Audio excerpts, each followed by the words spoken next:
আজ খুবই একটা খারাপ এবং বাজে মুহূর্ত যাচ্ছে।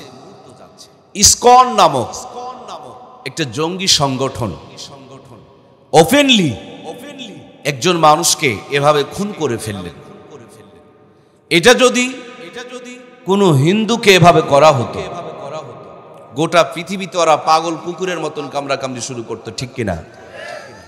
তবে আমি শুরুতেই আপনাদেরকে বলতে চাই, আমাদের এই 24-এর স্বাধীনতাকে নস্যাৎ করার জন্য ভিতরে বাহিরে উপরে নিচে ডানে বামে সামনে পিছনে নানাবিধ ষড়যন্ত্র এবং চক্রান্ত চলছে। এখনো পর্যন্ত রক্তের দাগ শুকায় নাই। তার ফাঁক দিয়ে আমার প্রিয় ভাইয়েরা এক স্বৈরাচারকে তাড়িয়ে দিয়ে আবার কিছু মানুষ স্বৈরাচারী পন্থায় চেয়ারগুলোকে দখল করে নিয়ে জুলুমের পায় তারাও এর ভিতরে চলছে। কথা বলুন, ঠিক কিনা?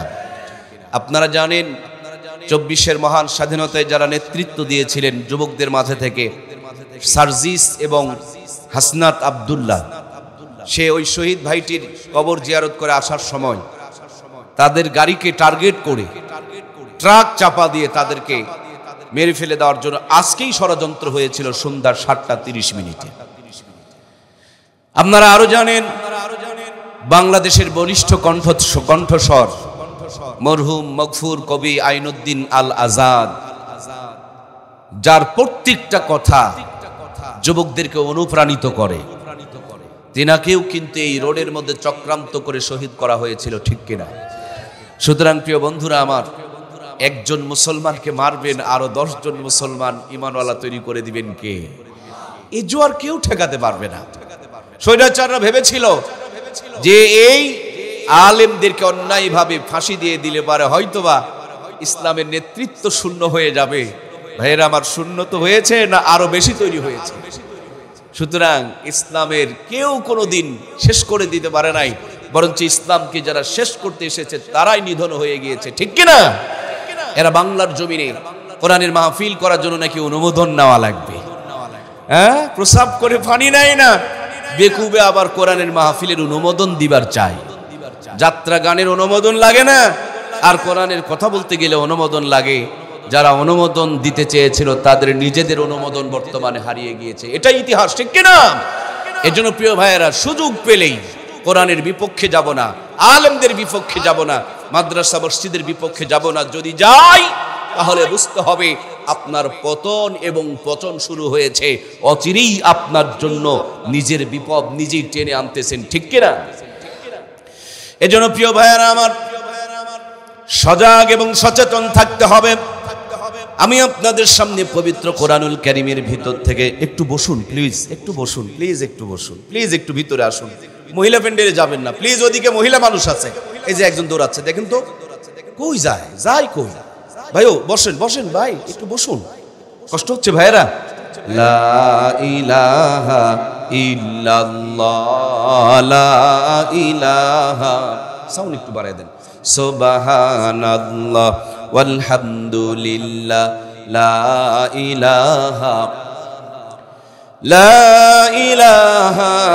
ইল্লাল্লাহু মুহাম্মাদুর রাসূলুল্লাহ সাল্লাল্লাহু আলাইহি সাল্লাম। আপনারা যেমন চাইবেন আল্লাহ তেমনই দিবেন।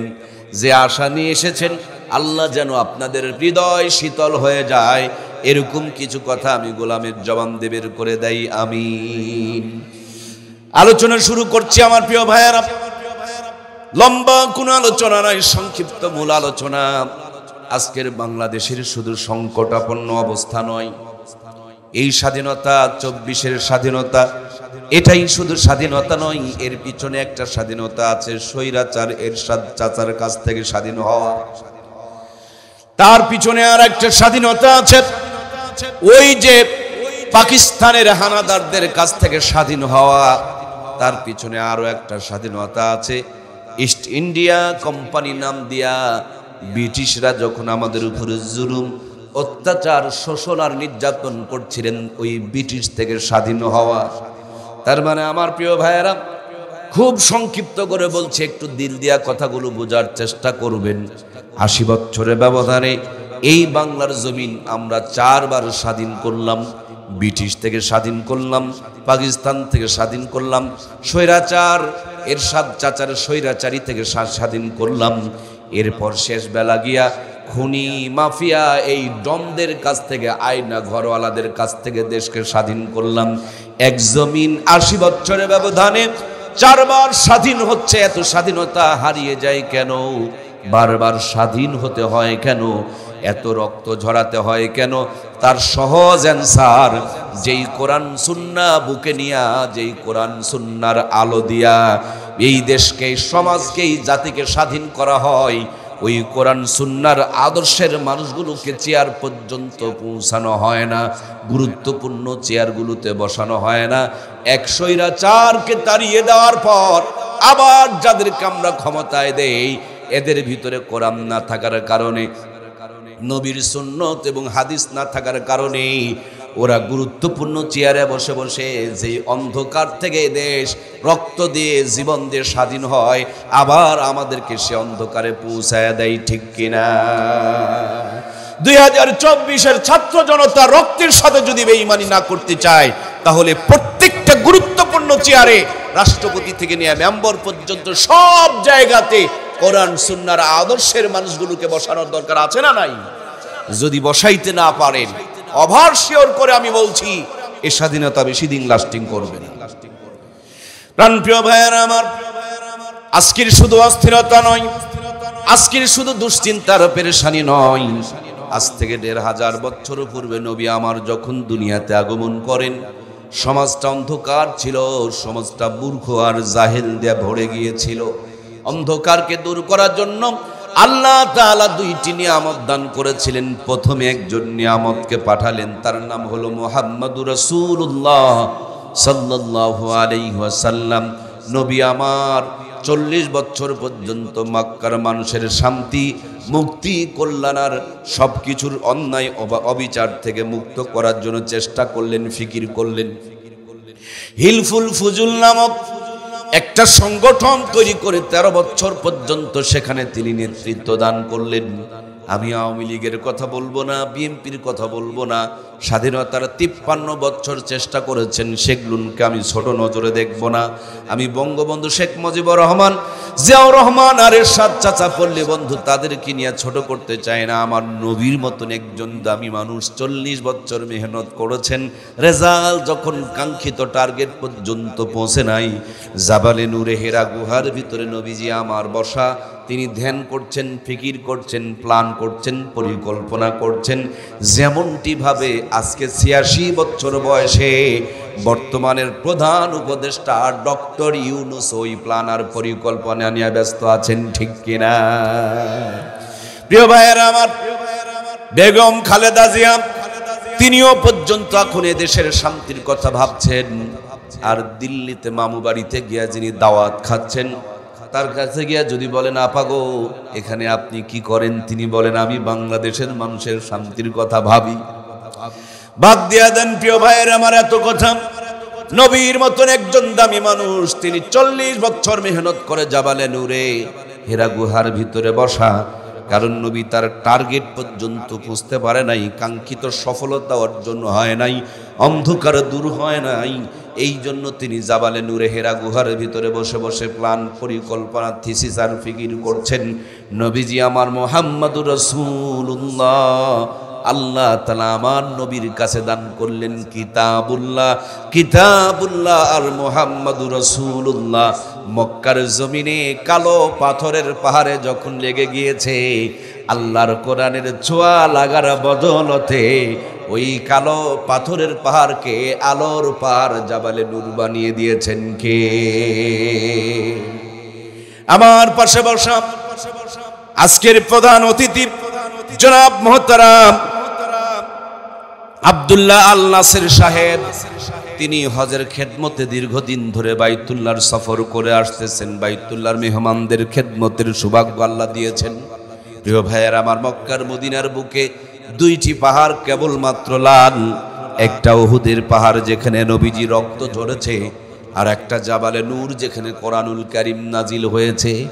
এই কোরআনুল কারীম এমন একটা ম্যাগনেট, এই কোরআনুল কারীম এমন একটা চুম্বক, এই কোরআনুল কারীম এমন একটা পরশ পাথর, এটা যেখানে যেমনি যেভাবে যার সাথে যতটুকু লেগেছে কোরআনের ছোঁয়া, কোরআনের পরশে আসার কারণে প্রত্যেকটা জিনিসের শান, মান, মর্যাদা আর মর্তবাটুকু বাড়িয়ে দিয়েছেন কে? বন্ধুরা আমার, যুগে যুগে আল্লাহ নবী পাঠিয়েছেন, নবীদের কাছে অলৌকিক মুজিজা দান করেছেন, কিন্তু নবীরা বিদায় নিয়ে চলে গিয়েছেন, তাদের মুজিজাও বিদায় নিয়ে চলে গিয়েছে। তাওরাত নাজিল হয়েছিল, তাওরাতের সুবিধাবাদ জিন্দাবাদের ভেজাল ঢুকিয়ে দিয়েছে, জাবুরেও ঢুকিয়ে দিয়েছে, ইনজিলেও ঢুকিয়ে দিয়েছে, কিন্তু কোরআন এমন একটা নিয়ামত, আজ থেকে ১৫০০ বছর পূর্বে যেমন ছিল এখনো আছে। একটা মত, একটা মাখরাজ, একটা জের, একটা জবর, একটা তাসদিদের কোনো পরিবর্তন নাই, ঠিক কিনা? এই কোরআনুল কারীম তেলাওয়াত করে কেউ যায় নামাজ পানির উপরে বিছায়া নদী পার হয়েছে, এই কোরআনুল কারীম তেলাওয়াত করে কেউ যায় নামাজকে বাতাসের উপরে বিছিয়ে দিয়েছে। সেই কোরআনুল কারীম আজও আছে। ওই ঈমান নিয়া আবার যদি কেউ যায় নামাজ পানির উপরে বিছাইতে পারে, বাতাসের উপরে বিছাইতে পারে, আল্লাহ তাআলা এখনো পর্যন্ত যায় নামাজকে নৌকা বানিয়ে দিতে পারে, ঠিক কিনা? প্রাণপ্রিয় ভাইয়েরা আমার, আল্লাহ রাব্বুল আলামিন এই উম্মতের জন্য, এই জাতির জন্য, এই পৃথিবীবাসীর জন্য যতগুলো নিয়ামত দান করেছেন, সবচেয়ে বড় নিয়ামতটুকুর নাম হলো কোরআন। কোরআনুল কারীম আরশে আজিমে ছিল, তার দাম বেড়ে গেল, ফেরেশতা নিয়ে আসলেন, ফেরেশতার সর্দার হয়ে গেল। এই কোরআনুল কারীম যেই পাথরের পাহাড়ে নাজিল হলো, সেটা আলোর পাহাড় হয়ে গেল। এই কোরআনুল কারীম যেই মাসে নাজিল হলো, রমজান মাস, 11 মাসের মধ্যে সেরা এবং দামি হয়ে গেল। এই কোরআনুল কারীম যেই রাত্রে নাজিল হলো, লাইলাতুল কদরি খায়রুম মিন আলফি শাহর, একটা রাতের মর্যাদা কোরআন নাজিল হওয়ার কারণে 1000 মাসের চেয়ে উত্তম বানিয়ে দিলেন কে? এই কোরআনুল কারীম যে কাগজে লেখা হয়েছে, এই পৃথিবীর বুকে এমন কোন মুসলমানের সন্তান নাই কোরআনুল কারীম লেখা কাগজের উপরে পা দিয়া যাইতে পারে। ভাইয়ের আমার, দেখা মাত্র তুলে নেবেন, মুখে চুমু দিবেন, মাথার উপরে নিবেন, কপালে ঠাকাবেন। এই কোরআনুল কারীম যে কভারে লেখা জড়ানো হয়েছে, এই কভারটার দাম বেড়ে গিয়েছে। যেই কাপড়ে পেঁচানো হয়েছে, সেই কাপড়ের ইজ্জত বেড়ে গিয়েছে। যে কাঠের উপরে রেখে পড়া হয়, ওই কাঠটার পর্যন্ত দাম বেড়ে গিয়েছে। সুতরাং বন্ধু, সারমর্ম মূল মেসেজ, এই কোরআন যদি আপনার জীবনে নিতে পারেন, ছেলের জীবনে দিতে পারেন, নাতির জীবনে দিতে পারেন, মেয়ের জীবনে দিতে পারেন, ওভার চ্যালেঞ্জ করে বলতে পারি, ভাঙা ঘরে থাকুক, কুড়া ঘরে থাকুক, আর বেড়া ঘরে থাকুক, আলু ভর্তা দিয়ে খাক আর পান্তা ভাত খাক, যেখানেই থাক, আল্লাহর কোরআনের সাথে থাকলে রহমত আর বরকত নাজিল করবেন কে? প্রাণপ্রিয় ভাইয়েরা আমার, গতকালকে আমি মাহফিল করেছি নওগাঁ। ওই নওগাঁ থেকে আপনার এখানে আসতে কম করে হলো 100 রাস্তার মোড় সামনে পড়েছে। কোথাও যদি ভুল করে অন্যদিকে চলে যেতাম, আমার কিশোরগঞ্জের ভাইয়েরা আপনাদের কাছে আসতে পারতাম। আমি যদি রাস্তা ভুল করে দিনাজপুরের দিকে চলে যেতাম, নীলফামারীর ভাইয়েরা একটু দয়া করে বলুন, তাইলে কি আপনাদের নীলফামারীতে পৌঁছতাম? অথবা আমার ভাইয়েরা সৈয়দপুর থেকে আসার সময় বড় রোড দেখে, মেন রোড দেখে, সিঙ্গেল রোডে না নেমে যদি আমি ওই দিনাজপুর থেকে, সৈয়দপুর থেকে যে আপনাদের ওই যে রংপুরের রোড, সেদিকেই যদি চলে যেতাম, সত্যি করে বলুন, আপনাদের মাহফিলে কি আমি বুঝতাম? তাহলে আমাকে রোড চিনতে হবে। আর যদি রোড না চিনি, সহজ একটা বুদ্ধি আছে। এই অ্যান্ড্রয়েড মোবাইল ফোন, স্মার্টফোনগুলোতে এমবি তুলে নিয়ে লোকেশন অফ করে দিয়া লিখে দিতে হবে নওগাঁ টু নীলফামারী, নওগাঁ টু আপনার আমার কিশোরগঞ্জ লিখে একটা সার্চ দিয়ে দিবেন, দেখিয়ে দিবে এত ঘন্টার সময় লাগবে, এত কিলোমিটার দূরে, কত দূরে এসেছেন, কত দূর বাকি আছে, কত স্পিডে গাড়ি চলতেছে, ডান দিকের গ্রামের নাম কি, বাম দিকের গ্রামের নাম কি, এখন আপনার করণীয় কি, এখন রওনা করলে কখন গিয়া পৌঁছবেন, সবগুলো যেমন আপনাকে দেখায়া দিবে। রাস্তা আপনার হারাবে না, পথ আপনার ভুল হবে না। আমাদের সবার বাড়ি জান্নাতে, কারণ বরাব্বা হযরত আদমকে আল্লাহ তাআলা জান্নাতে রেখেছিলেন। ওরই সূত্রে আমরা জান্নাতের নাগরিক। ওই জান্নাত থেকে এসেছি চাকরি ব্যবসা দুনিয়াদারি করে, এখান থেকে পরকালের সঞ্চয় হাসিল করে আবার জান্নাতে যেতে হবে। এই জান্নাতে যাওয়ার পথে অনেকগুলো মোড় আছে, অনেকগুলো টার্নিং পয়েন্ট আছে, অনেক জায়গায় ধোঁকা আছে, অনেক জায়গায় ষড়যন্ত্র আছে, অনেক জায়গায় চক্রান্ত আছে, অনেক জায়গায় শয়তানের দোসররা আপনাকে আমাকে ভুল পথ দেখিয়ে ডাকাতি করার জন্য বসে আছে, ঈমান কেড়ে নেওয়ার জন্য আছে, আমল কেড়ে নিয়ে আপনাকে বেঈমান করার জন্য আছে। আপনার রাস্তাটা যেন হারিয়ে না যায়, এই জন্য কোরআনুল কারীম নামক সফটওয়্যারখানা দান করেছেন তিনি কে? এই কোরআনটা যদি মাথার মধ্যে ঢুকিয়ে দিতে পারেন, এই কোরআনটা যদি সিনার মধ্যে ঢুকিয়ে দিতে পারেন, আপনার সন্তান ডাক্তারি করবে, এর ফাঁক দিয়ে দেখবেন 5 ওয়াক্ত নামাজ পড়বে। আপনার সন্তান ইঞ্জিনিয়ারিং করবে, রড চুরি করবে না, জনগণের সেবা করবে। আপনার সন্তান মাস্টারি করবে, স্কুল ফাঁকি দিয়া প্রাইভেট বাণিজ্য করবে না, স্কুলে হক আদায় করে লেখাপড়া করাবে। আপনার সন্তান এমপিগিরি করবে, মন্ত্রীগিরি করবে, রড চুরি করবে না, কম্বল চুরি করবে না, গমের বস্তায় শীত কাটবে না, আল্লাহর বান্দা দুনিয়াদারি করবে। এই দুনিয়াদারি করতে করতে কোরআন সুন্নাহর পথ ধরে একদিন আল্লাহর জান্নাতে পৌঁছে যাবে। সুবহানাল্লাহ হয়নি? জোরে বলুন সুবহানাল্লাহ। এ তো ছোট কথা নয়। সৈয়দপুরে গিয়েছেন আপনারা? সৈয়দপুরে গিয়ে দেখবেন ট্রেনে লাইন আছে, সাইকেল চালানো বড় কঠিন, যে কোনো মুহূর্তে সাইকেল পড়ে যেতে পারে। মোটর সাইকেলকে তো বলে মরণ সাইকেল, যে কোনো মুহূর্তে অ্যাক্সিডেন্ট হতে পারে, কিন্তু ট্রেনের অ্যাক্সিডেন্টটা কম। ট্রেন চালানো বড় সহজ, ট্রেনের স্টিয়ারিং ঘোরাতে হয় না, ট্রেনের জন্য টার্নিং পয়েন্ট থাকে না, ট্রেনের 2টা লাইন আছে, শুধু তুলে দেওয়া আছে, খালি জায়গা মতন ব্রেক দিবেন, স্টার্ট দিয়া খালি একটু পিক আপ মারবেন, আবার সামনের গন্তব্যে পৌঁছে যাবে। ছেড়ে দিবেন সন্ধ্যাবেলা, সকাল যখন হবে দেখবেন এই ট্রেন যেমন ঢাকা পৌঁছে গিয়েছে। এই দুনিয়ার মানুষের জন্য জান্নাতে যাওয়া বড় সহজ। জান্নাতের রাস্তা হলো ইহদিনাস সিরাতাল মুস্তাকিম। শুধু কোরআন সুন্নাহর 2টা পথের উপরে যদি আল্লাহর কোন বান্দা কোন বান্দিকে একবার তুলে দিতে পারেন, নবীর সুন্নত তরিকায় যদি জিন্দেগি যাপন করতে পারে, শুরু করবে দুনিয়াদারি, শেষটা হবে আল্লাহর জান্নাতের মধ্যে দিয়ে। সুবহানাল্লাহ। এই জন্য প্রিয় ভাইয়েরা আমার, আমাদের সন্তান জন্ম গ্রহণ করার পর সন্তানকে আমরা ডান কানে আযান দেই, বাম কানে একামত দেই। এরপর বাচ্চা যখন আস্তে আস্তে বড় হয়, তখন দেখবেন পালা ক্রমে সিস্টেম অনুযায়ী 6টা টিকা দেওয়া হয়। 6টা টিকা দেওয়ার পর বাচ্চা জ্বর হয়, বাচ্চা অসুস্থ হয়ে যায়, বাচ্চা কান্নাকাটি করে, তারপর বাপ মা টিকা দেয়। কেন টিকা দেয় জানেননি? বলে 6টা টিকা দিলে 6টা রোগ আর আপনার সন্তানকে আক্রমণ করবে না। অল্প কিছুদিন আগে করোনার ভাইরাস এসেছিল, সবাই করোনার টিকা নিয়েছিল। কেন টিকা নিয়েছিলেন আপনি জানেননি? বলে করোনার টিকা সময় মতো নিতে পারলে করোনার আপনাকে অ্যাটাক করবে না, আক্রমণ করতে পারবে না। আমার প্রিয় ভাইয়েরা, এই তো শীতের মৌসুম চলতেছে, সবার গায়ে কিন্তু শীতের পোশাক আছে।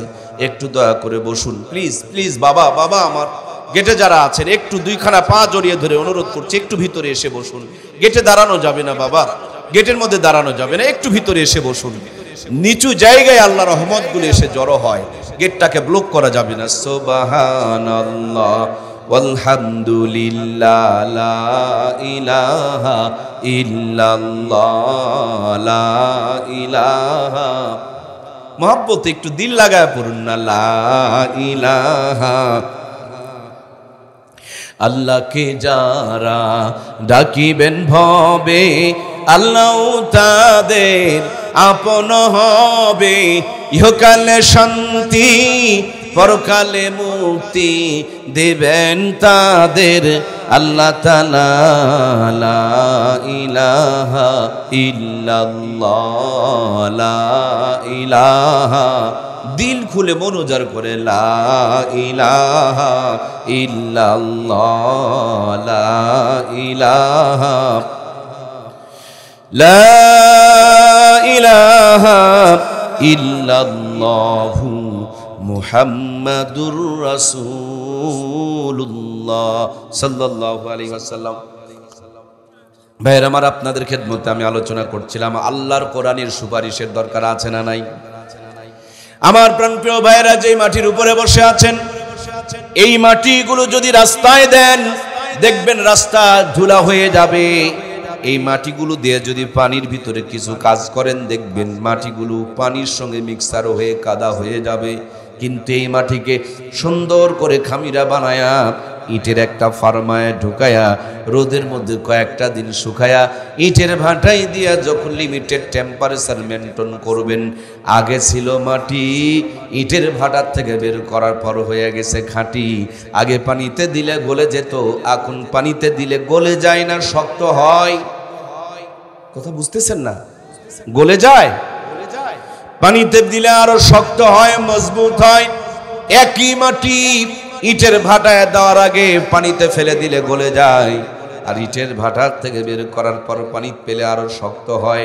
সেম কায়দায় আপনার সন্তান নাস্তিক হবে না, মুরতাদ হবে না, দাঁড়িয়ে প্রসাব করবে না, ইজ্জত বের করে দেশের মানুষকে দেখাবে না, সুদ খাবে না, ঘুষ খাবে না, হারাম খাবে না, বাপ মাকে বৃদ্ধাশ্রম থেকে ফেলে আনবে না। ওই সন্তানগুলোকে কোরআনের ফার্মায় ঢুকায়া 100% যদি ইমামদার বানিয়ে নিতে পারি, কথা বলুন ঠিক কিনা? আমাকে যদি বলেন মুর্তজা ভাই, এত সুন্দর সুন্দর কথাগুলো বলছেন কেমন করে, আমি বলবো আমার ওস্তাদ আহমদ শফি সাহেব, আল্লাহ তাআলা জান্নাতের নূর দিয়ে তার কবরকে ভরপুর করে দিন। আমি আমার হযরতের কাছে পেয়েছি। আমার হযরতকে যদি বলেন আপনি কই পেয়েছেন, কোথা থেকে শিখেছেন, তিনি বলবেন ভারতের দারুল উলুম দেওবন্দে পড়েছি। দেওবন্দওয়ালাকে যদি বলেন আপনারা কই পেয়েছেন, কোথায় পেয়েছেন, তিনারা বলবেন মদিনার বিশ্ববিদ্যালয়ে পড়েছি। তাদেরকে যদি বলেন আপনারা কোথায় পেয়েছেন, দেখবেন সাহাবায়ে কেরামের কথা বলবে। সাহাবায়ে কেরামকে যদি বলেন আপনারা কই পেয়েছেন, দেখবেন হয়তো আবু বকর, নয়তো ওমর অথবা উসমান, আলী রাদিয়াল্লাহু তাআলা আনহুদের কথা বলবে। তাদেরকে যদি বলেন আপনারা কই পেয়েছেন, তিনারা বলবেন মুহাম্মাদুর রাসূলুল্লাহ। একটু জবান খুলে বলুন না সাল্লাল্লাহু আলাইহি ওয়াসাল্লাম। নবীজির কাছে পেয়েছি। নবীজিকে যদি বলেন নবী গো, এই কোরআনুল কারীম আপনি কোথায় পেয়েছেন, আল্লাহর হাবিব বলবেন উম্মত আমার, আমি 40 বছর মেহনত করে যখন কোন রেজাল্ট পয়দা হলো না, জাবালে নূরে হেরা গুহার ভিতরে বসে বসে ধ্যান করছিলাম, জিবরিলে আমিন আমার কাছে এই কোরআনুল কারীম দিয়ে গিয়েছে। জিবরিলকে যদি বলেন আপনি কই পেয়েছেন, তিনি বলবেন আরশ আজিম থেকে আমি পেয়েছি।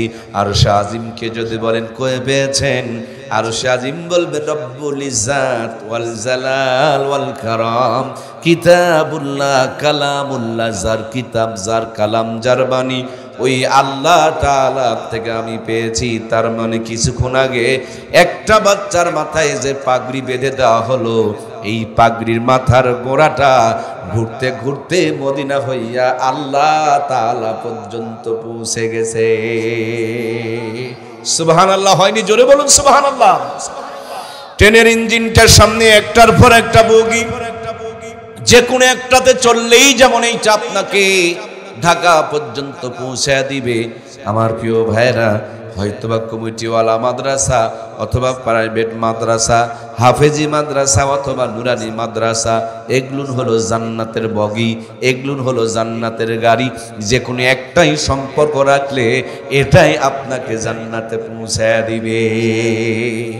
আমরা এত কিছু জানার পর তারপরও দেখবেন অনেক মানুষ তাদের সন্তানকে মাদ্রাসায় পড়াইতে চায় না। আমি জানি কেন তারা পড়াইতে যায় না।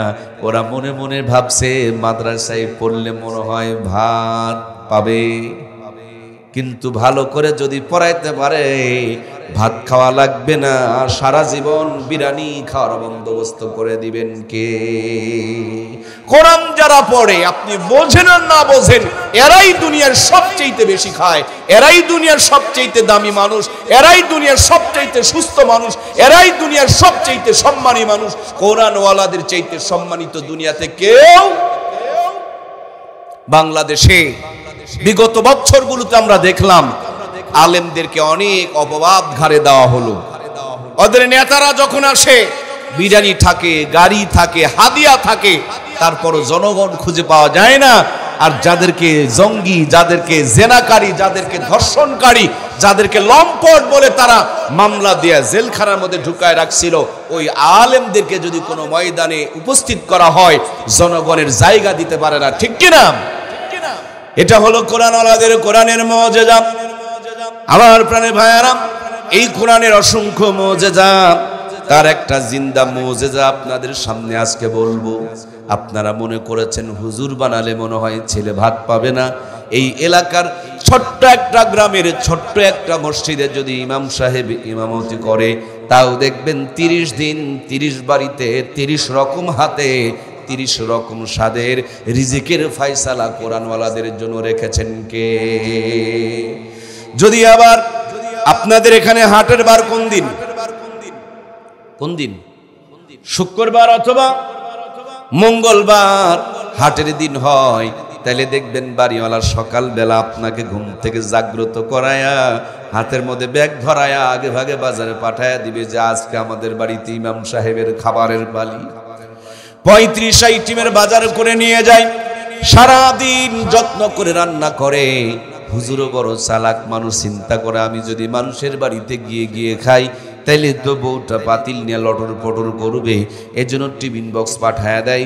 এক বাটির ভিতরে 4 আইটেমের 5 আইটেমের তরকারি ঢুকায় দেয়। এইবার ইমাম সাহেব সৈয়দপুর শহরে গিয়া বড় বড় টিফিন বক্স সন্ধান করে, বড় কি কোনো টিফিন বক্স পাওয়া যায়? দোকানদার বলে 6 তলা 7 তলা 10 তলা পর্যন্ত টিফিন বক্স বের হয়েছে। ইমাম সাহেব বলেন সবচেয়ে বড়টা আমার জন্য বরাদ্দ করতে পারেন, আমার মুসল্লিরা আমাকে বড় ভালোবাসে। আমার ভাইয়েরা 12 তলা 12 আইটেম দিয়া ভর্তি, এখনো পর্যন্ত 2 আইটেম বাকি। প্লাস্টিকের বাটিতে করে সাজায়া দেয়। একজনের খাবার 2 থেকে 3 জন 4 জন পর্যন্ত খায়, তারপরে খাবার খেয়ে শেষ হয় না। এটা আল্লাহর কোরআনের টাটকা মুজিজা, জিন্দা মুজিজা। মানুষ ভেবেছিল কোরআনওয়ালারা ভাত পাবে না, কিন্তু কোরআনওয়ালারা যত খাবার খায়, কোনো জাহেলের কপাল ওই খাবার জোটে। যদি বিশ্বাস না করেন, আপনাদের কিশোরগঞ্জ এই থানার ভিতরে যতগুলো আলেম আছে, ইমাম আছে, মুয়াজ্জিম আছে, হুজুর আছে, এদেরকে দাওয়াত দিয়ে এক কাতারে বসান। আর যত বড় সুদখোর, ঘুষখোর, জুয়াচোর, হারামখোর, মদখোর, তাসখোর, গাঁজাখোর আছে, এদেরকে আর এক লাইনের মধ্যে বসান। আলু ভর্তা দিয়ে খেতে দেন অথবা ঘাঁটি দিয়ে খেতে দেন। ইমাম চোখের পলকে 3 প্লেট তুলে ফেলবে।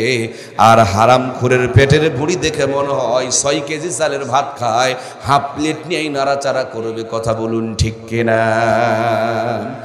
এরা 3 প্লেট টান দিয়ে তুলে একেবারে নাক ডাকার ঘুম ডাকবে। আর ওদেরকে নরম বিছানা দিয়া দেখেন সেরার মতন গড়াগড়ি, একে রাত্রে 3টা করে ঘুমের বড়ি, তারপরে ঘুম ধরতে চাইবে। এরা আলু ভর্তা দিয়া ভাত খেয়ে মজা করে ঘুরে বেড়ায়।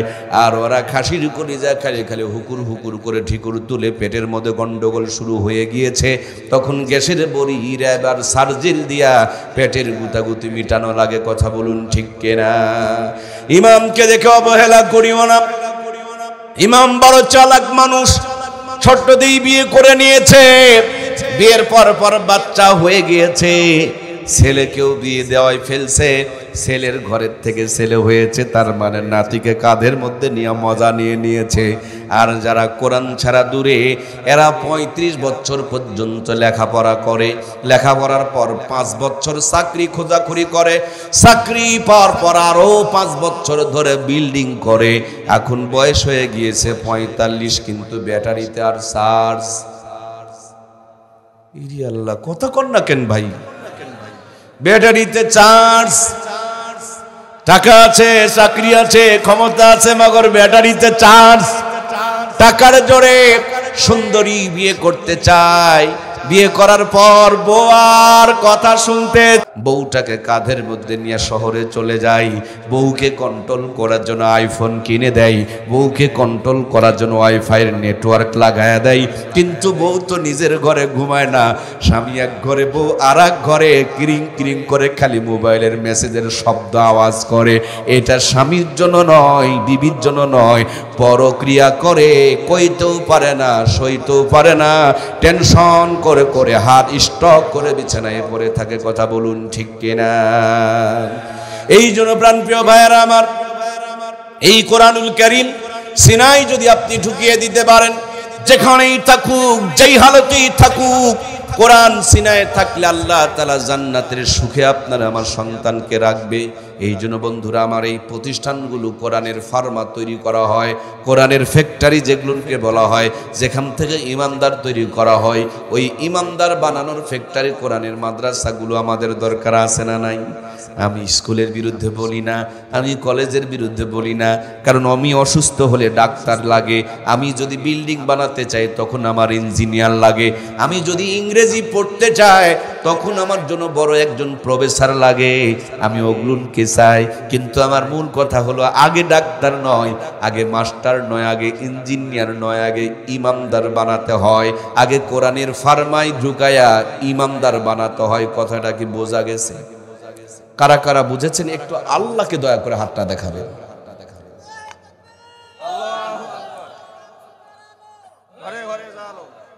আগে ডাক্তার মাস্টার না ইঞ্জিনিয়ার না আগে ইমামদার? আগে বিল্ডিং না আগে ইট? ভাই কথা বলুন, আগে ইট? আগে ইট, আগে বিল্ডিং নয়, আগে বিল্ডিং নয়, রাস্তা নয়, ব্রিজ নয়, আগে ইট। ইট বানানোর পর বিল্ডিং বানাও, রাস্তা বানাও, ব্রিজ বানাও, কোনো প্রবলেম নেই। এই জন্য আমার মূল মেসেজটা হলো আগে ইমানদার। সুবহানাল্লাহ বলবেন না? এর জন্য আমরা আমাদের ছেলে মেয়েগুলোকে ইমানদার বানাবো তো ইনশাআল্লাহ। আমি এখনই মাহফিল শেষ করি, অনেক দূর যাব। আলেমরা এখন রাতের বেলা চলাফেরাটাও নিরাপদ নয়। শুধু ইসকন নয়, ইসকন মাঝে মাঝে অনেক মানুষ সেজে যায়। কিছুদিন পূর্বে দেখলাম আমরা রিক্সাওয়ালারা মাঠে নেমে গিয়েছে, দেখলাম ভালো করে খবর নিয়ে পাওয়া গেল যে রিক্সাওয়ালা নয়, আওয়ামী লীগের অনেক ভাই রিক্সাওয়ালা সাজছে। এখন যে ইসকন কত পার্সেন্ট আর কত পার্সেন্ট আওয়ামী লীগ, এটাও তো বোঝা মুশকিল। কি ভুল কইলাম নাকি? এতদিন পর্যন্ত মানুষের উপরে জুলুম করেছে, এখন তাদের ফেসবুকের প্রোফাইল খোঁজেন, খালি খালি নীতি নৈতিকতার গল্প ছাড়া তাদের কাছে আর কিচ্ছু। ক্ষমতা চেঞ্জ হয়ে গেলে ওলি হয়ে যায়। আল্লাহ তাআলা আমার ভাইগুলোকে হেদায়েত দান করুক, বলুন আমিন। দেশে এবং দেশের বাইরে ষড়যন্ত্র মোকাবেলা করার তৌফিক দান করুক, বলুন আমিন। সম্মানিত প্রাণপ্রিয় ভাইয়েরা, যাওয়ার সময় ড্রাইভার লোকেশন অন করে দেয়, রাস্তা দেখায় দেখায় তাকে গন্তব্য পর্যন্ত নিয়ে চলে যায়। আপনি যাই করেন না কেন, মাথায় কোরআনটাকে ডাউনলোড করে নিয়ে লোকেশন অন করা থাকবে, আপনার সব হবে। এর ফাঁক দিয়েই জান্নাতে চলে যাওয়া যাবে। সুবহানাল্লাহ বলেন। অল্প কিছুদিন আগে বন্যা এসেছিল, আমরা কুড়িগ্রামে গিয়েছিলাম। ত্রাণ দিতে যাওয়ার পর ফেরার পথে শুনলাম ধরলা নামক একটা ব্রিজ, এই ব্রিজে ওঠার আগে শুনলাম এখানে ঘুঘু মুন্সির কবর আছে। আমার ড্রাইভার সাহেব বললেন, ঘুঘু মুন্সির অরিজিনাল নাম হলো মৌলানা বশির উদ্দিন। তিনি যখন কোরআন পড়তেন মাথাটা নড়াচড়া করতেন, আর কোরআন পড়তেন, তার জন্য বন্ধুরা তারে ঘুঘু মুন্সি বলে ডাকতেন। এই বশির উদ্দিনের কবর জিয়ারত করতে গেলাম। মাঠের মাঝখানে মাদ্রাসার ময়দানে ফুল গাছের নিচে আল্লাহর ওলি ঘুমিয়ে আছে। কবরের কিনারে দাঁড়াতেই যেন হৃদয়ের মধ্যে একটা প্রশান্তির বাতাস বইতে শুরু করে দিল। কবরখানা জিয়ারত করার পর স্থানীয় এক মুরব্বীকে জিজ্ঞেস করলাম, বাবা, মানুষের মুখে শুনেছি, বই পুস্তকে পড়েছি, আপনারা স্থানীয় মানুষ, আপনারা ভালো বলতে পারবেন, ঘুঘু মুন্সির ঘটনাটা একটু বলুন তো দেখি। আল্লাহর বান্দা বলেন, তিনি যখন কোরআন পড়তেন মাথাটা নড়াচড়া করতেন, এই জন্য বন্ধুরা তাকে ঘুঘু মুন্সি বলে ডাকতেন। ব্রিজ থেকে দেখিয়ে দিলেন ওই দক্ষিণ পাশে যেখানে থই থই পানি করতেছে ওখানে আগে গ্রাম ছিল, ওই গ্রামের মধ্যে ঘুঘু মুন্সির বাড়ি ছিল। নদীর ভাঙনে যখন ভাঙতে শুরু করলো, তার আগেই ঘুঘু মুন্সি মারা গিয়েছিলেন, মানুষজন তাকে নদীর কিনারে কবর দিয়েছিলেন। এখন কালের বিবর্তনে নদী ভাঙতে শুরু করেছে, লোকজন ওই জায়গা ছেড়ে অন্য জায়গায় উঠে চলে চলে এসেছে। নদী ভাঙতে ভাঙতে যখন ঘুঘু মুন্সির কবরটা ভেঙে গিয়েছে, রাখালারা গিয়া দেখে একটা লাশ বের হয়ে এসেছে। জনগণের খবর দিলে জনগণ লাশটা কবর থেকে তুলে মুখ থেকে কাফনের কাপড়টা সরায়া দেখে 32 বছর পূর্বেকার আল্লাহর ওলির লাশ এখনো পর্যন্ত অক্ষত এবং তরুতাজা আছে। এই কোরআনওয়ালারা শুধু দুনিয়াতেই সুখী নয়, এই কোরআনওয়ালারা কবরেও সুখী। এই কোরআনওয়ালারা যখন আমার প্রাণপ্রিয় ভাইরা কিয়ামতের দিন হযরত ইসরাফিল আলাইহিস সালাম যখন সিংহায় ফুৎকার দিবেন, আল্লাহর কোরআন বুকের মধ্যে নিয়া এক টান দিয়ে আপনাকে আমাকে জান্নাত পর্যন্ত পৌঁছায় দিবে। জান্নাতে যাওয়ার পর একজন ঘোষক ঘোষণা করে বলবে, ইকরা ওয়ারাতিল কামা কুনতা তুরাতিল ফিদ দুনিয়া। ও আল্লাহর জান্নাতের বান্দাবান্দি, যেইভাবে দুনিয়াতে একটা একটা করে আয়াত পড়েছিলে, আজকে একটা একটা করে আয়াত পড়ো আর এক এক তালা বিশিষ্ট জান্নাত অর্জন করো। সুবহানাল্লাহ। আমার প্রাণপ্রিয় ভাইয়েরা, আজ থেকে মাত্র 50 বছর আগে যেই দিন আমাদের ঘরগুলো বিল্ডিং ছিল না, আমাদের হাতে মোবাইল ফোন ছিল না, আমরা এত শিক্ষিত জ্ঞানী গুণী ছিল না, কারেন্টের আলো ছিল না, কিন্তু ঘরে যখন কোরআনের তেলাওয়াত ছিল, ঘরে যখন জায়নামাজ আর তাসবিহ ছিল, ঘরের মা বোনের মাথায় যখন কাপড় ছিল, শরীর ঢাকা পোশাক ছিল, মূর্খ নানি দাদির বিয়ে হয়েছে, হাফ প্যান্ট পরা নানি দাদিকে নানু দাদুরা বিয়ে করেছে, তখনকার জামানার নগদ 500 টাকা পণ দিয়ে বিয়ে করেছে, ওই জামানার 500 টাকা দিয়া 5 বিঘা জমি কিনে পাওয়া গেছে। সেই নানি দাদির পেটে 12টা 15টা 18টা সন্তান জন্মগ্রহণ করেছে। একটা নানি দাদিকেও কসাইখানা নিয়ে পেট চিরে বাচ্চা বের করা দরকার পড়ে। সব কটা সন্তানকে বুকের দুধ খাওয়ায় লালন পালন করেছে। ওটার দুধ তো ছিলই না, গাভীর দুধের দরকার পড়তো না, বাচ্চার দুধ খেয়ে শেষ করতে পারতো না। এখন নাকি স্মার্ট জামানা, 18 বছর আগে বিয়ে দেওয়া যাবে না, বিয়ের পর পর বাচ্চাও নিতে চায় না, 25-30 বছরে বাচ্চা নিতে চায়। আগের থেকে নীলফামারী অথবা সৈয়দপুরের কোনো গাইনি ডাক্তারের সাথে যোগাযোগ শুরু করে দেয়। যেমনি পেটে বাচ্চা এসেছে, ইসিজি এক্সরে আলট্রাসাউন্ড শুরু হয়ে গেল। কায়দায় না বেকায়দায়, শুকনাতে আছে না নরমালি আছে, ভিটামিন আছে না নাই, ক্যালসিয়াম আছে না নাই, মিনারেল আছে না নাই, জিঙ্ক আছে না নাই, হাজার তরিকার পদ্ধতি চলায়, কিন্তু নামাজ পড়তে চায় না, কোরআনের তেলাওয়াত করে না, শরীরটাকে ঢেকে রাখতে জানে না। এই জন্য 80 থেকে 90% মেয়েকে এখন কসাইখানা নিয়ে পেট চিরে চিরে বাচ্চা বের করতে হয়। কথা বলুন ঠিক কিনা? আমার প্রাণপ্রিয় ভাইয়েরা, আজ থেকে মাত্র 30 বছর আগে আপনার আমার ভাঙা ঘরে, আপনার আমার বেড়া ঘরে, কুড়া ঘরে, আপনার আমার মূর্খ নানি আর দাদিগুলো এশার নামাজ পড়ে যখন চোখের পানিগুলো ছেড়ে দিয়া কোরআন তেলাওয়াত করে 2খানা হাত উত্তোলন করত, আহারে ওই ঘরগুলোতে কত রহমত আর বরকত বরাদ্দ হয়ে যেত। এক বাড়িতে যদি মাসকালার ডালের তেলানি রান্না হতো, গোটা গ্রামটা যেন গন্ধমোহিত হয়ে যেত। একদিন যদি আতপ চ্যানেল বিরিয়ানি খাওয়া যেত, কম করে হলো 2 দিন পর্যন্ত হাত থেকে সুগন্ধ বের হতো। একদিন যদি ইলিশ মাছ আর পান্তা ভাত খাওয়া হতো, কম করে হলো 3 দিন পর্যন্ত হাত থেকে সুগন্ধ বের হতো। সেই নানি দাদিদের স্মৃতিচারণে পহেলা বৈশাখ উদযাপন করি আমরা। 6 টাকার কেজি ইলিশের মাছ 6000 টাকা দিয়ে সাগর থেকে আমদানি করি আমরা। নরমাল চুলা ভেঙে দিয়ে গ্যাসের চুলা আমদানি করেছি আমরা। সাধারণ মশলা বাতিল করে দিয়ে রাঁধুনি গুঁড়া মশলা ব্যবহার করছি আমরা। আমার ভাইরা কত উন্নতি করেছেন, গুণে শেষ করতে পারবেন না। 6000 টাকার কেজি ইলিশের মাছ রাঁধুনি গুঁড়া মশলা দিয়ে গ্যাসের চুলায় বসে ডিগ্রি পাস বহু রকমারি কায়দায় রান্নার পর খাবার সময় নাকে নিয়ে চেক করতে হয় ইলিশ না সিলভার কাপ। কথা বলুন ঠিক কিনা? আগে কি সুন্দর দিন কাটাইতাম আমরা। কি গো যুবক ভাইরা বলুন না, আগে কি সুন্দর দিন কাটাইতাম আমরা, আগে কি সুন্দর দিন কাটাইতাম। ফজর যখন হইতো মুয়াজ্জিন আযান দিত, মধুর আযান শুনে বিছানা ছাড়িতাম আমরা, মধুর আযান শুনে ঘুম ছাড়িতাম। যতই থাকুক কাম আগে নামাজ পড়িতাম, হাজার থাকুক কাম আগে নামাজ পড়িতাম। নামাজ পড়িয়া কোরআন পড়িতাম আমরা, নামাজ পড়িয়া তেলাওয়াত করিতাম। আগে কি সুন্দর দিন কাটাইতাম আমরা, আগে কি সুন্দর দিন কাটাইতাম। জোরে বলুন মারহাবা। আমি স্কুলের বিরুদ্ধে বলি না। এখন আপনি স্কুলের একটা বাংলা বই নিয়ে আসেন, মাদ্রাসার বাংলা বই বের করেন, দুই বই একই বই, কোনো পার্থক্য?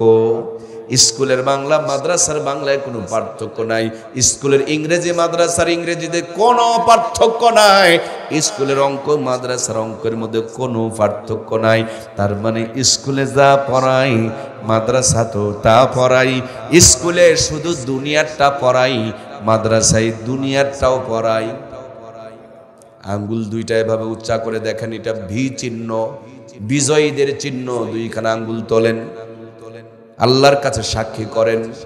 স্কুলে যা পড়ায় মাদ্রাসায়, এটা একটু নড়ায় বলবেন, স্কুলে যা পড়ায় মাদ্রাসায় ডবল পড়ায়। মাদ্রাসায় স্কুলে দিনে পড়ায়, মাদ্রাসায় দিনেও পড়ায়। স্কুলে দুনিয়ারটা পড়ায়, মাদ্রাসায় দুনিয়ারটাও পড়ায়, আখিরাতেরটাও। হাত দুইটা এভাবে উত্তোলন করেন, আল্লাহর কাছে সাক্ষী করুন, সাদাকে সাদা বলুন, কালোকে কালো বলুন। এই বাংলায় বর্তমানে যতগুলো ছেলে ভালো রেজাল্ট করেছে, প্রত্যেকের গোড়ার সম্পর্ক আল্লাহর কোরআনের সঙ্গে। সুতরাং আমি স্কুলের বিরুদ্ধে বলি না, কিন্তু মাদ্রাসায় বেশি পড়ায়, মাদ্রাসায় ডবল পড়ায়, মাদ্রাসায় দুনিয়ারটাও পড়ায়, আখিরাতটাও পড়ায়, দিনেও পড়ায়, রাতেও পড়ায়। সুতরাং ডবল পেটে সিঙ্গেলের পেছনে যাওয়া যাবে এক্ষুনি। এই গেট দিয়ে যারা বাড়াবে, এক প্যাকেট তাদেরকে তাবারক দেওয়া হবে। মনে করেন এইদিকে আর একটা গেট খোলা হয়েছে, ওই গেট দিয়ে যারা বাড়াবে তাদেরকে 2 প্যাকেট দেওয়া হবে। আমি কিন্তু ভাই 2 প্যাকেটের লাইনে যাব, আপনারা কোন লাইনে? ডবল পেতে সিঙ্গেলের লাইনে যাব। এই গেট দিয়ে বাড়ালেই যদি 2 প্যাকেট পাওয়া যায়, আমি কিন্তু সেই গেটেই যাব যেখানে 2 প্যাকেট পাওয়া যাবে। ভাই আমার, আপনার ছেলে যাচ্ছে বাড়ির থেকে বের হয়ে, স্কুলে যদি যায় খালি দুনিয়াটা পাবে, আর ওই ছেলেটাই যদি মাদ্রাসায় যায় দুনিয়াও পাবে। কথা বলুন না কেন, দুনিয়াও পাবে। আল্লাহ আমাদের জবানকে কবুল করুক, দুনিয়াও পাবে। কথা বলেন, নইলে কিন্তু কিয়ামতের দিন বোবা শয়তান হিসেবে দাঁড়াতে হবে। দুনিয়াও পাবে। আল্লাহ জবান দিয়েছে শুধু বিড়ি টানার জন্য নয়, এই জবানগুলো হক কথা বলার জন্য। কথা বলুন ঠিক কিনা?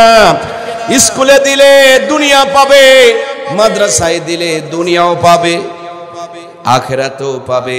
যেখানে ডবল পাবে সেখানে দেওয়ার দরকার আছে না নাই? ওখানে ডবল কিছুদিন রাখার পর ইটের ভাটায় সারা জীবন পুরাইতে হয় না, কয়েকদিন আগুন দিয়ে টেম্পারেচার দিয়ে দিলে ওটা ইট হয়ে যায়। মাত্র 3 বছর যদি পড়াইতে পারেন, এরপরে ডাক্তার, মাস্টার, ইঞ্জিনিয়ার বানাবেন। আপনার সন্তান কোনোদিন কুকুরের মতন দাঁড়িয়ে প্রস্রাব করতে পারবে? মাদ্রাসা থেকে বের করে নিয়ে ওইটারে ইঞ্জিনিয়ার বানাবেন, এটা কোনোদিন রড চুরি করতে পারে? মাদ্রাসা থেকে বের করে নিয়ে এইটাকে ডাক্তার বানাবেন, হাসপাতাল ফাঁকি দিয়া প্রাইভেট ক্লিনিক নিয়ে জমজমাট ব্যবসা কায়েম করতে পারে? সুতরাং বন্ধু, আগে ইমানদার বানানোর দরকার আছে না নাই? আগে ডাক্তার মাস্টার না, আগে ইমানদার। আগে যদি ইমানদার বানাইতে পারি, বাংলার প্রত্যেকটা চেয়ারে যদি ইমানদার বসে যেত, সোনার বাংলা সরে ভরে যেত না, সোনার বাংলা অটোমেটিকলি সোনায় পরিপূর্ণ হয়ে যেত। কথা বলুন ঠিক কিনা? কোন একদিন এদেশের আকাশে কালেমার পতাকা দুলবে, সেদিন সবাই খোদারি বিধান পেয়ে দুঃখ বেদনা ভুলবে। একাকিনী নিরমণি নির্জন পথে যাবে, কোনো জন কটু কথা কবে না, কোনো জন কোনোখানে সম্পদের মোহে খুনার রাহাজানি হবে না। সেদিন তো আর নই বেশি দূরে, আর কিছু পথ গেলে মিলবে। সেদিন সবাই খোদারি বিধান পেয়ে দুঃখ বেদনা ভুলবে। জোরে বলুন মারহাবা। সমাধান চাও যদি জীবনে মরণে, ফিরে যাও খুঁজে নাও, চোখ রাখো বলুন না, জবানটার সাক্ষী করুন। ফিরে যাও, ফিরে যাও, খুঁজে নাও, চোখ রাখো, তবেই পাবে সুখ শান্তির ঠিকানা। যদি মেনে নাও তুমি মনে প্রাণে সমাধান, সমাধান চাও যদি জীবনে মরণে, ফিরে যাও, খুঁজে নাও, চোখ রাখো, ফিরে যাও, খুঁজে নাও, চোখ রাখো। কোরআনে জোরে বলুন মারহাবা। এই কোরআনকে সাথে নিয়ে কবরে যেতে চাই, আমরা রাজি আছি না নাই? এই কোরআন সাথে নিয়ে জান্নাতে যেতে চাই, আমরা রাজি আছি না নাই? এই কোরআন বুকে নিয়ে আমরা মরতে রাজি, এই কোরআন নিয়ে সুখে থাকতেও রাজি, এই কোরআন নিয়ে দুঃখে থাকতেও রাজি। বন্ধু আমার পূর্বে যিনি প্রধান অতিথির আলোচনা করছিলেন, তিনি বলছিলেন যে চলন্ত কোরআন মধ্যে যখন তাদেরকে ডুবায় দেওয়া হচ্ছিল, তখন তারা দেখতে পাচ্ছিল কোরআন নয়, ওই কোরআনটাকে আল্লাহ তাআলা যেন জান্নাতের বাগান বানিয়ে দিয়েছেন। সুতরাং কোরআনের পক্ষে কেউ যদি আন্দোলন করে শাহাদত বরণ করে, পিপলিকায় কামড়ানোর চাইতেও তার কষ্টটা কম হয়। সুবহানাল্লাহ বলেন। মরতেই হবে যখন শহীদি মরণ, দিও আমাকে রক্সতি মরণ, দিও না আমায় বিপদ আপদে, নিও না আমায় এমন মরণ দিও, চোখ বুঝলেই যেন দেখি তোমাকে। মরতেই হবে যখন শহীদি মরণ, দিও আমাকে। জোরে বলুন আমিন। আমার প্রাণপ্রিয় ভাইয়েরা, সেই কোরআনকে বুকে নিয়ে কোরআনের পক্ষে এতক্ষণ পর্যন্ত আলোচনা হলো। একসাথে আমরা মোনাজাত করে যাব, একজনও কিন্তু উঠা বসা করব না, কারণ আল্লাহর কোরআন হলো আপনার আমার জন্য দলিল। কোরআন থেকে যাবে, কোরআনের মেহমান বসে থাকবে। আপনি যদি উঠে চলে যান, আপনার মতন কত মানুষ বিছানায় পড়ে আছে, উঠতে পারে না, কাঁধ ঘুরতে পারে না। আপনার আমার মতন কত মানুষ পার চলে না, পা বেঁকা হয়ে গিয়েছে, প্যারালাইসিসে পড়ে আছে। আমার প্রিয় ভাইয়ারা, আল্লাহ তাআলা আমাকে 14 বার তার বাইতুল্লাহ নিয়েছেন, খানায় কাবায় নিয়েছেন। ওই আল্লাহর ঘরের ওসিলা করে আমরা সবাই একসাথে মোনাজাত করব। আল্লাহর কোরআনকে সামনে নিয়ে আমরা সকলে একসাথে মোনাজাত করব। সবাই মিলে একসাথে দোয়া করে এই মাহফিল থেকে আমরা বিদায় নিব। আল্লাহ যেন একসাথে জান্নাত নসিব করে দেয়। জোরে জোরে বলুন আমিন। লম্বা টাইম কোনো কালেকশন হবে না আমার প্রাণপ্রিয় ভাইয়েরা। আজকের মূল কথা, সফটওয়্যার অন করেন, ওটা আপনাকে রাস্তা দেখাবে। সিনাই কোরআন নিয়ে নেন, এটা জান্নাতে পৌঁছায় দিবে। সুবহানাল্লাহ বলেন। আজকের মূল কথা হলো, পড়ো তোমার প্রভুর নামে যিনি তোমাকে সৃষ্টি করেছেন। শুরু হবে কোরআন দিয়া, শুরু হবে ইট বানায়া, তারপরে ব্রিজ বিল্ডিং সব যেমন বানানো যায়, আগে ইমানদার বানিয়ে নিয়ে ডাক্তার, মাস্টার, ইঞ্জিনিয়ার, এমপি, মন্ত্রী সব বানানো যায়। কিন্তু বাংলাদেশের নিয়ম হলো আগে ইট না বানায়া বিল্ডিং বানাই। এই জন্যই এখন দুর্ঘটনা বাড়ে। কথা বলেন, কম্বল চুরি হয়, গম চুরি হয়, ঠিক কিনা?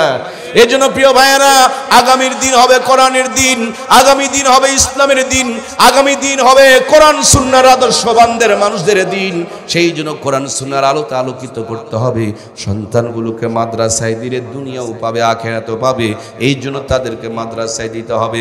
যেই কোরআনের পক্ষে এতক্ষণ পর্যন্ত আলোচনা শুনছিলেন, আমরা আমার ভাইয়েরা সেই কোরআনের পক্ষে নিজের হাতকে সাক্ষী করব, নিজের শরীরকে সাক্ষী করব, নিজের চোখের 2টা ফোঁটা পানি এই জমিনে রেখে আল্লাহর কাছে রেখে দিয়া নাজাতের জড়িয়া বানাবো। আল্লাহ কবুল করুক, বলুন আমিন।